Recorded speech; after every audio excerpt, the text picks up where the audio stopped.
12월 5일 오늘의 말씀은 아모스 2장 4절에서 16절입니다.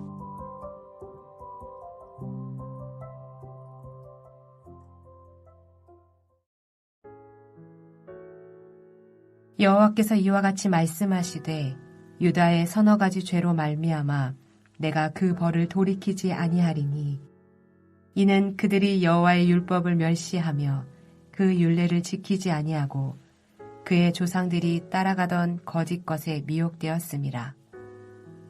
내가 유다에 불을 보내리니 예루살렘의 궁궐들을 사르리라.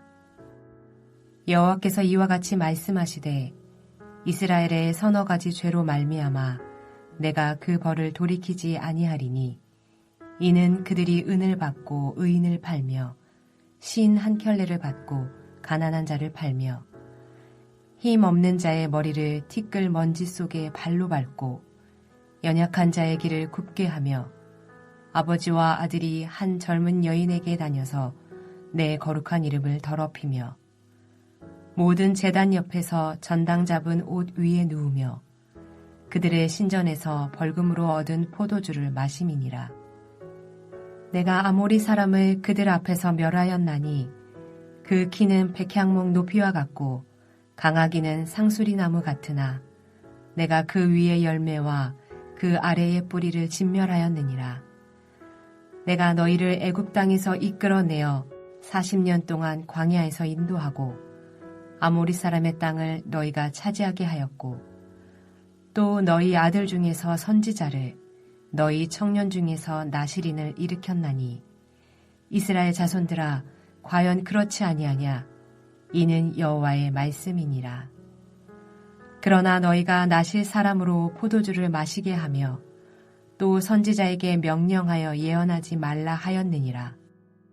보라, 곡식단을 가득히 실은 수레가 흙을 누름같이 내가 너희를 누르리니 빨리 다름박질하는 자도 도망할 수 없으며 강한 자도 자기 힘을 낼 수 없으며 용사도 자기 목숨을 구할 수 없으며 활을 가진 자도 설 수 없으며 발이 빠른 자도 피할 수 없으며 말 타는 자도 자기 목숨을 구할 수 없고 용사 가운데 그 마음이 굳센 자도 그날에는 벌거벗고 도망하리라. 여호와의 말씀이니라.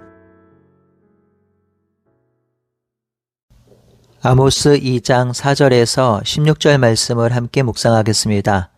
어제 본문에서 이스라엘 주변 나라들에 대한 서너 가지 제약과 그 제약에 따른 하나님의 심판을 살펴보았습니다. 오늘 본문에서도 이방 나라들처럼 이스라엘 백성의 죄악이 서너 가지 나열되고 또 심판이 선언됩니다. 서너 가지 제약이라 해서 작은 제약은 아닙니다. 이 제약들은 이스라엘의 기초와 근간을 무너뜨릴 수 있는 엄중한 제약입니다. 이 엄중한 제약에 대한 심판 선언도 본문에 기록되고 있지요. 오늘 본문은 4단락으로 나누어 묵상할 수 있습니다. 첫째 단락은 4절에서 5절로 남유다를 향한 심판 선언입니다. 둘째 단락은 6절에서 8절로 북이스라엘의 죄악을 고발합니다. 셋째 단락은 9절에서 12절로 북이스라엘 위에 역사하시는 하나님의 행적이 기록되고요. 넷째 단락은 13절에서 16절로 북이스라엘의 배교와 심판이 선언됩니다. 첫째 단락 4절에서 5절 유다의 심판 선언을 살펴보겠습니다. 4절에 보면 유다의 서너 가지 죄로 말미암아 내가 그 벌을 돌이키지 아니하겠다고 하시는데요. 이들의 죄악이 4절에 정확히 나옵니다. 이들은 여호와의 율법을 무시하고 지키지 아니하고 조상들이 갔던 그 길을 갔기 때문이라 합니다.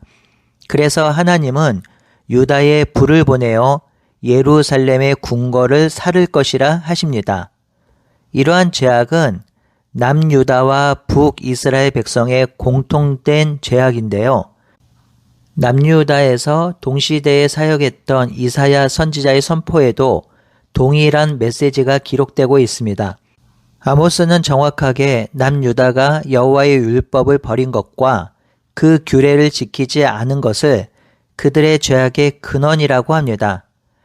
유다 백성이 율법을 버리고 규례를 지키지 않은 것은요, 단순한 종교적 죄악만을 의미하는 것은 아닙니다. 율법을 버리고 규례를 지키지 않는 삶의 장소는 단순히 제사를 드리는 성전만이 아니라 그들이 살아가는 삶의 자리, 일상, 살아가는 가정에서 그것을 버린 것입니다. 그곳에서 율법을 버리고 규례를 지키지 않은 것이지요. 그러니 그들의 회개의 자리, 용서를 구해야 하는 자리는 그들이 살아가는 삶의 일상이며 사람들과의 관계의 자리에서 회개하고 용서를 구해야 하는 것입니다. 둘째 단락 6절에서 8절은 북이스라엘의 죄악이 고발됩니다. 6절에 보면 아모스는 하나님의 말씀을 전하며 이스라엘의 서너 가지 죄악을 고발하고 있으며 그 죄악으로 인한 형벌을 거두지 않겠다고 합니다. 그들의 서너 가지 죄악을 살펴보겠습니다. 첫 번째 죄악은 은을 받고 의인을 팔며 신 한 켤레를 받고 가난한 자를 판 것입니다. 지금 아모스는 종교적인 죄악을 말하고 선포하는 것이 아닙니다. 은을 받고 의인을 팔고 신 한 켤레를 받고 가난한 자를 팔았다고 합니다. 무엇이 일어나고 있나요? 인신매매 같은 일들이 일어나고 있습니다. 거룩한 하나님의 백성이 돈 없는 하나님의 백성을 사고 팔고 있습니다. 너무나도 악한 일이 자행되고 있습니다. 이러한 악한 행위는 지금도 일어나고 있지요. 얼마 전 뉴스를 보니 아프리카에서 10대 소녀가 돈을 받고 70대 남자에게 시집가고 있는 형태가 보도된 적이 있는데요. 그렇게 악하고 추악한 일들이 고대 이스라엘 사회에서, 그것도 하나님이 다스리는 사회에서 일어나고 있었습니다. 두 번째 죄악은 힘없는 자의 머리를 티끌 먼지 속에 밟고 연약한 자의 길을 굽게 한 것입니다. 이 죄악은 아주 악한 죄악인데요. 힘없는 자의 머리를 땅에다 쳐박고 짓이기는 행위입니다. 가끔 영화에서나 사극에서 보이는 장면이기도 한데요. 지체 높은 사람이나 또는 높은 회장이 아랫사람들을 넘어뜨리고 발로 밟는 장면이 나오는데 마치 그런 모습입니다. 또한 연약한 자의 길을 굽게 한다고 하는데 여기서 길을 굽게 한다는 말은 대부분 돈을 받고 재판을 부자들에게 유리한 쪽으로 한다는 의미이지요.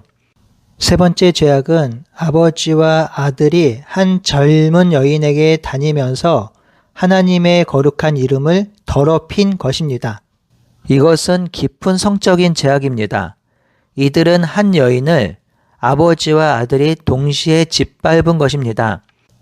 한 여자를 아버지도 관계를 맺고 아들도 관계를 맺는 그 정도의 악행이 아닙니다. 이는 집단적인 성적 착취라고 볼 수 있습니다. 보호를 받지 못하는 힘없는 여인을 아버지와 아들이 함께 탐하는 것을 폭로한 것인데요. 이러한 추악한 행위는 하나님의 거룩한 이름을 더럽히는 죄악입니다. 네 번째 죄악은 8절에 모든 제단 앞에서 전당 잡은 옷에 누우며 그들의 신전에서 벌금으로 얻은 포도주를 마신 것입니다. 이 죄악도 율법을 정면으로 위배한 것입니다. 신명기 24장 12절 13절에 보면 가난한 자가 옷을 저당 잡히더라도 해가 지면 그 전당물을 돌려주어야 한다고 하였습니다. 그리하면 그가 너를 축복하리니 그 일이 내 하나님 여호와 앞에서 공의로움이 될 것이라 하셨지요. 하지만 그들은 저당 잡힌 옷을 돌려주지 않고 자신들의 재산 증식을 위해 사용합니다. 그것을 착복하고 다시 돌려주지 않을 요양으로 그 위에 눕습니다. 그리고 그들은 신전에서 벌금으로 얻은 포도주를 마십니다. 신전에서 벌금으로 얻은 포도주 역시 옷을 저당 잡힌 것처럼 무언가 마땅히 갚아야 할 빚을 갚지 못함으로 생긴 것으로 볼 수 있는데요. 이들은 이 포도주마저 돌려주지 않고 자기들이 원하는 대로 부어라 마셔라 합니다. 성전은 이스라엘 백성이 긍휼을 베풀고 시행해야 할 최후의 보루입니다. 그런데 이런 곳에서 부정과 불법이 일어나고 가난한 자들을 하대하고 악한 일이 자행된다면 성전이 아닌 다른 곳에서는 얼마나 더 큰 죄악이 벌어지고 있는지 충분히 미루어 짐작할 수 있습니다. 넷째 단락은 9절에서 12절로 북이스라엘을 위해 역사하시는 하나님의 행위가 기록됩니다. 하나님께서는 아모리 사람을 멸하셨습니다. 그 아모리 사람의 키가 백향목 높이 같고 강하기는 상수리 나무 같이 강하지만 하나님께서 그 위의 열매와 그 아래의 뿌리까지 진멸하셨습니다. 또한 하나님이 이스라엘 백성을 종되었던 애굽에서 끌어내어 40년 동안 광야에서 인도하시고 아모리 사람의 땅을 차지하게 하셨습니다. 또한 이스라엘 백성의 아들 중에서 선지자를 세우시고 청년 중에 나시린을 세워서 이스라엘을 인도하고 가르쳤다고 합니다. 그러면서 아모스 선지자는 11절 중반절에 과연 그렇지 아니하냐라고 반문합니다. 이는 하나님이 이렇게 행하신 것을 반문할 수 있느냐, 반박할 수 있느냐라는 의미인데요. 이 반문은 너무나도 중요한 의미를 가집니다. 왜냐하면 지금까지 아모스 선지자가 하나님이 하신 일을 북이스라엘 백성에게 전했는데 그 사실에 거짓이 없었고 그 사실을 이스라엘 백성이 모두 알고 있었기 때문입니다. 그러니 그들은 아모스 선지자의 말에 어떤 말로도 반박할 수 없었고 반문할 수 없었습니다. 그저 듣고만 있었고 머리만 조아리고 있었던 것이지요. 하나님이 이렇게 선지자를 세우고 나시린을 세워서 이스라엘 백성을 가르치고 인도하려 했건만 이스라엘 백성은 오히려 나시린에게 포도주를 마시게 하며 선지자에게 더 이상 예언과 심판인 하나님의 말씀을 전하지 말라고 하였다고 합니다. 넷째 단락 13절에서 16절은 하나님의 심판 선언입니다. 13절에 곡식단을 가득 실은 수레가 흙을 누름같이 하나님께서 이스라엘 백성을 누르실 것이라 합니다. 그러면 그들이 빨리 도망가고자 하여도 도망갈 수 없고 아무리 힘이 강한 자라도 힘을 낼 수 없으며 용사라도 자기 목숨을 구해낼 수 없을 것이라 합니다.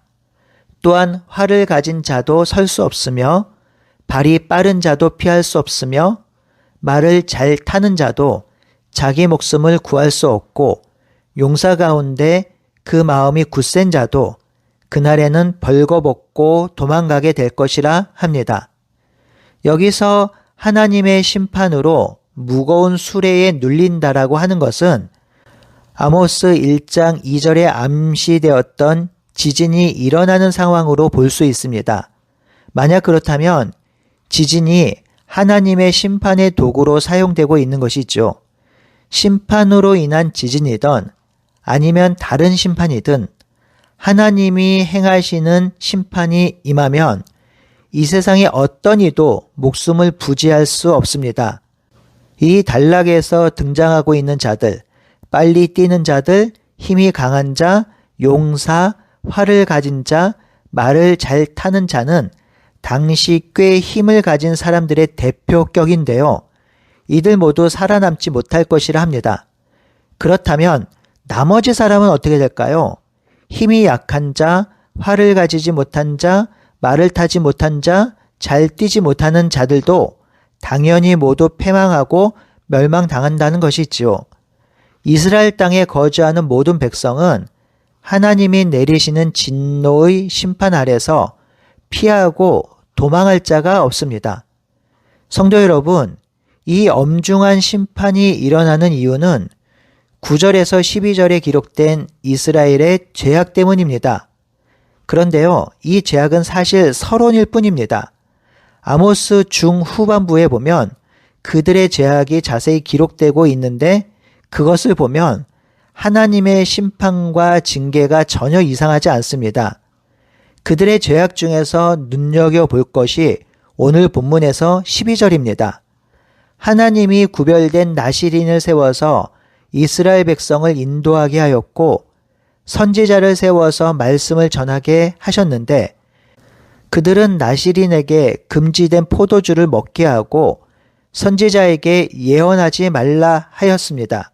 무슨 말인가요?